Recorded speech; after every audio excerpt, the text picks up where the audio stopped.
नमस्कार दोस्तों, आपका स्वागत है अपने YouTube channel P for portfolio में। आज हम दिन का दूसरा पोर्टफोलियो रिव्यू करने वाले हैं। 8 लाख के आसपास का ये पोर्टफोलियो है, जहां पर हमें इक्विटी पोर्टफोलियो भी दिखाई देगा और म्यूचुअल फंड पोर्टफोलियो भी दिखाई देगा। तो हमारे पोर्टफोलियो में कितने म्यूचुअल फंड्स होने चाहिए, कितने अलग अलग म्यूचुअल फंड्स में हमें इन्वेस्ट करना चाहिए, उसके बारे में मैं बात करूंगा। लेकिन उससे पहले अगर आपने चैनल को सब्सक्राइब नहीं किया है तो प्लीज़ सब्सक्राइब कीजिए और रेगुलर अपडेट्स पाने के लिए नोटिफिकेशन बेल को प्रेस कीजिए। साथ ही साथ टेलीग्राम चैनल को भी ज्वाइन कीजिए, जिसकी लिंक डिस्क्रिप्शन बॉक्स में दी गई है। तो चलिए इस पोर्टफोलियो को रिव्यू करते हैं। पोर्टफोलियो को रिव्यू करने से पहले एक अपनी गलती मैं स्वीकारना चाहूँगा। आपको पता ही होगा कि डीमार्ट में हमें गिरावट देखने को मिली है, 6% के आसपास स्टॉक नीचे आता हुआ दिखाई दिया है और मैंने उस पर एक वीडियो भी बताया था। लेकिन वहाँ पर जो मैं रीज़न बताया था वो Q1 के रिजल्ट से बताए थे।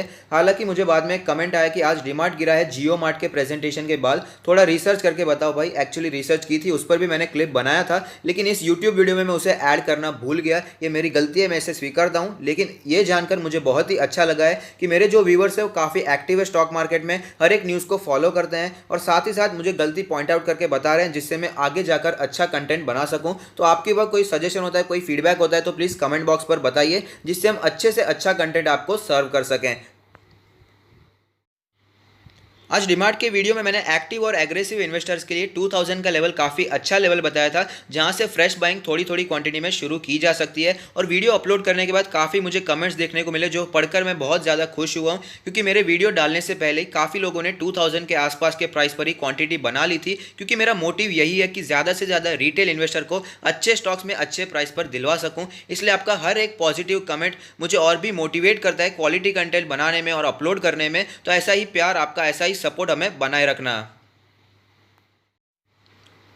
टोटल इन्वेस्टमेंट है 2,74,000 के आसपास का। करंट वैल्यू चल रही है 3,07,000। चेंज देखने को मिला है 12% का पॉजिटिव चेंज। तो मैं आपको बता दूं, ये इनके इक्विटी पोर्टफोलियो है। म्यूचुअल फंड के पोर्टफोलियो के बारे में बाद में बात करेंगे। तो आपने यहाँ पर कमेंट किया है कि आप नॉर्मली एक लॉन्ग टर्म इन्वेस्टर्स नहीं है, हालांकि अपने म्यूचुअल फंड को लॉन्ग टर्म के लिए होल्ड करना चाहेंगे और आपका टारगेट टाइमिंग स्टॉक्स के लिए 6 महीने का रहता है। और आपने ये भी कहा है कि many of us are smaller to mid term investor. ऐसा मेरा मानना नहीं है। भले ही काफ़ी लोग ऐसे होते हैं जो कि स्मॉल या मिड टर्म में ही इन्वेस्ट करना चाहते हैं, लेकिन लॉन्ग टर्म में इन्वेस्ट करने वाले लोगों को भी मैंने देखा है जो कि लॉन्ग टर्म के लिए होल्ड भी करते हैं। तो अब देखते हैं कौन से स्टॉक हैं। तो पहला है एबॉट इंडिया। 2 क्वांटिटी ली है 16,400 के प्राइस पर, इन्वेस्टमेंट किया है 33,000 के आसपास का और चेंज देखने को मिला है 5% का नेगेटिव चेंज। आपका यहाँ कमेंट है कि फार्मा अप ट्रेंड में चल रहा है, लेकिन एबॉट में कंसोलिडेशन दिखाई देता है और आप यहाँ पर एक और क्वांटिटी लेना चाहते हैं। तो यहाँ पर एबॉट हमें गिरता हुआ इसीलिए नजर आ रहा है क्योंकि उसका कोई सिग्निफिकेंट कंट्रीब्यूशन नहीं है कोरोना वायरस की वैक्सीन को डेवलप करने में,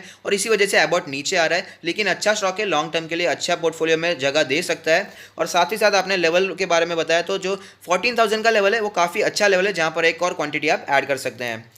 नेक्स्ट है अल्केम लैबोरेटरीज। 8 क्वांटिटीज ली है 2,334 के प्राइस पर, इन्वेस्टमेंट किया है 18,000 का। करंटली 10% का प्रॉफिट हो रहा है। आपने यहाँ पर कहा है कि 2,750 तक आप बेचना चाहते हैं। ये भी आप टारगेट की तरह रख सकते हैं, लेकिन करंटली ये ओवरबॉट जोन में चल रहा है, यही सोचकर आपको चलना चाहिए।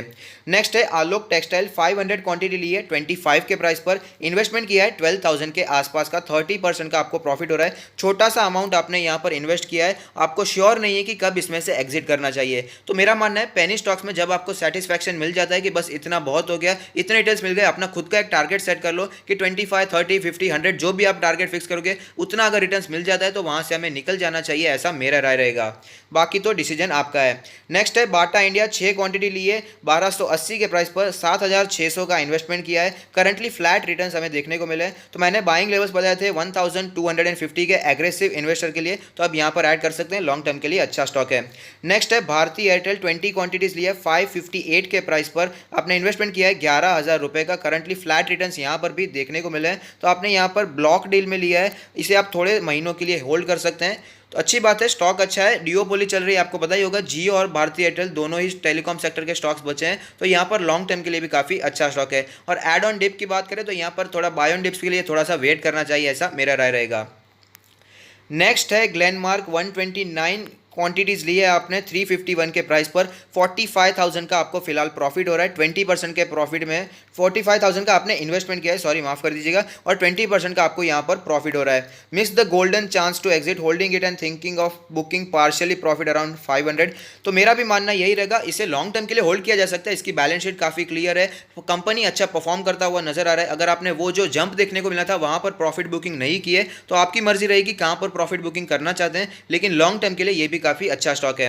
नेक्स्ट है आईजीएल, 53 स्टॉक्स लिए हैं 427 के प्राइस पर, 22,000 का आपने इन्वेस्टमेंट किया है। करंटली 5% का आपको लॉस हो रहा है, तो 380 पर इसमें क्वांटिटी ऐड करना चाहते हैं तो मेरा भी मानना यही रहेगा, 380 के लेवल पर अगर आपको मिलता है तो वहाँ पर क्वांटिटी ऐड कर सकते हैं।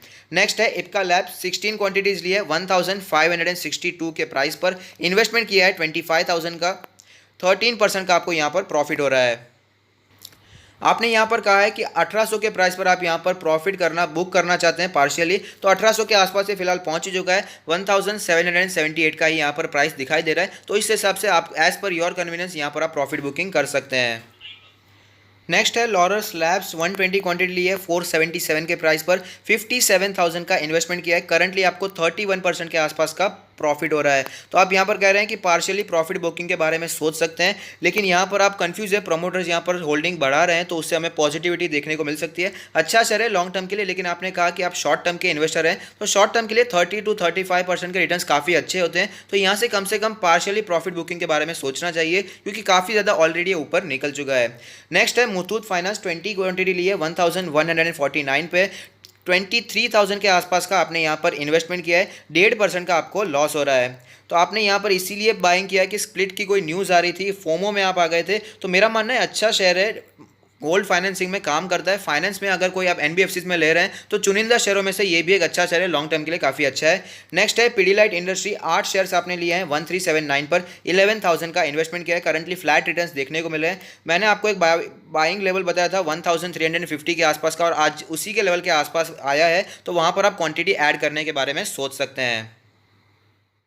आपने म्यूचुअल फंड में 5,39,000 के आसपास का इन्वेस्टमेंट किया है, करंट वैल्यू चल रही है 5,58,000, चेंज देखने को मिला है 3.66% का पॉजिटिव चेंज। तो यहाँ पर एक्सिस ब्लू चिप फंड में 1,62,000 का इन्वेस्टमेंट किया है, 4% के रिटर्न्स दिख रहे हैं। एसबीआई फोकस इक्विटी फंड में 50,000 का इन्वेस्टमेंट किया है, 11% के पॉजिटिव रिटर्न्स देखने को मिल रहे हैं। आपको पता ही होगा SBI focus equity fund mix है, इंडियन स्टॉक्स भी है और वहाँ पर कुछ अमेरिकन स्टॉक्स भी हमें देखने को मिलते हैं। आदित्य बिरला सन लाइफ टैक्स रिलीफ 89,000 इन्वेस्टमेंट, 2% का profit. SBI banking and financial 70,000 का इन्वेस्टमेंट और 2.5% का यहाँ पर लॉस देखने को मिला है। मैं कभी भी एक ही सेक्टर वाले पे फंड में कभी भी इन्वेस्ट करने को रेकमेंड नहीं करता हूँ। सपोज वो सेक्टर हमें डूबता हुआ नजर आता है तो आपका फंड भी काफ़ी ज़्यादा नीचे जा सकता है, बाकी डिसीजन आपका है। नेक्स्ट है एचडीएफसी शॉर्ट टर्म फंड, 88,000 का इन्वेस्टमेंट, 5% का आपको प्रॉफिट हो रहा है। Axis all season debt fund, 80,000 का आपने इन्वेस्टमेंट किया है, 4% का आपको प्रॉफिट हो रहा है। मैं आपको एक बात बताना चाहूँगा, आपने 6 फंड यहाँ पर सिलेक्ट किया है, मैं कभी भी 3 फंड से ज़्यादा रेकमेंड नहीं करता हूँ। उसमें से भी पहला फंड मैं रेकमेंड करता हूँ निफ्टी 50 का इंडेक्स फंड,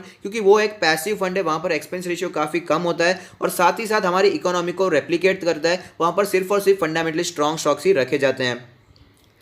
नेक्स्ट मैं जो रेकमेंड करता हूँ वो कोई भी आप ब्लू चिप फंड सिलेक्ट कर सकते हैं, जैसे कि एक्सिस ब्लू चिप फंड मुझे अच्छा लगता है, वहाँ पर आप कंटिन्यू होल्डिंग कर सकते हैं, वहाँ पर एसआईपी भी कर सकते हैं। और जो तीसरा होता है वो जोग्राफिकल डाइवर्सिफिकेशन होता है, यानी कि मैं यूएस बेस्ड कोई फंड में इन्वेस्ट करता हूँ, जैसे कि मुझे ICICI prudential US blue chip equity fund भी काफ़ी ज़्यादा पसंद आता है। वहाँ पर यूएस के कुछ दिग्गज स्टॉक्स में हमें इन्वेस्ट करने को मिलता है। डायरेक्टली तो हम वहाँ पर इन्वेस्ट नहीं कर सकते, अगर हमारे पास टूल्स होते भी हैं तो अच्छी तरह से हम उसे एनालाइज नहीं कर पाते, समझ नहीं पाते वहाँ पर कैसी मूवमेंट चल रही है। इसीलिए मैं जोग्राफिकल डाइवर्सिफिकेशन के लिए वहां पर भी इन्वेस्टमेंट करना पसंद करता हूं, वो भी किसी फंड के द्वारा। और साथ ही साथ मैं आपको बता दूं कि मैं डेब्ट फंड में ज़्यादा इन्वेस्टमेंट नहीं करता, या फिर मैं ये भी कह सकता हूं कि मैं डेब्ट फंड टोटली अवॉइड करता हूं। तो मैं आपको भी वही कहूंगा कि डेब्ट फंड हो सके उतना अवॉइड कीजिए। अच्छे स्टॉक्स में आप इन्वेस्टमेंट कर सकते हैं, कोई भी अच्छा म्यूचुअल फंड में आप कंटिन्यू कर सकते हैं।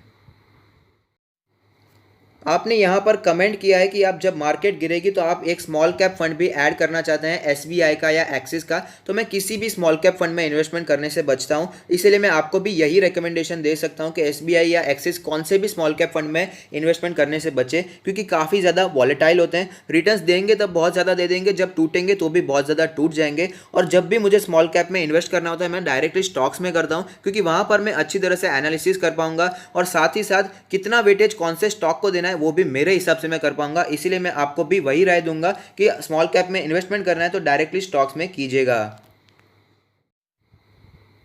यहाँ पर आपके पोर्टफोलियो में एफएमसीजी सेक्टर दिखाई नहीं दिया है, आईटी सेक्टर दिखाई नहीं दिया है, ऐसे कुछ चेंजेस मैं बता सकता हूँ, लेकिन आपने पहले ही कह दिया कि आप एक लॉन्ग टर्म इन्वेस्टर नहीं है, आप short term to mid term investor है, जहाँ पर आप 6 महीने के लिए स्टॉक्स रखते हैं और वहाँ पर प्रॉफिट बुकिंग करके निकल जाते हैं। तो यहाँ पर कोई भी फर्क नहीं पड़ता कि ये स्टॉक क्यों नहीं रखा, वो सेक्टर क्यों नहीं रखा, क्योंकि आप मोमेंटम को प्ले करते हैं। आपको जहाँ पर दिखाई देता है कि ये स्टॉक आगे आने वाले 6 से 12 महीने में अच्छा परफॉर्म करता हुआ दिखाई दे सकता है, तो वहाँ पर आप पोजीशन बनाते हैं और प्रॉफिट बुकिंग भी कर जाते हैं। अच्छी बात है, आप इसमें प्रॉफिट बुकिंग कर सकते हैं, प्रॉफिट जनरेट कर सकते हैं, लेकिन साइड बाय साइड आपको अपना लॉन्ग टर्म पोर्टफोलियो बिल्डअप करना चाहिए, ऐसी मेरी राय है।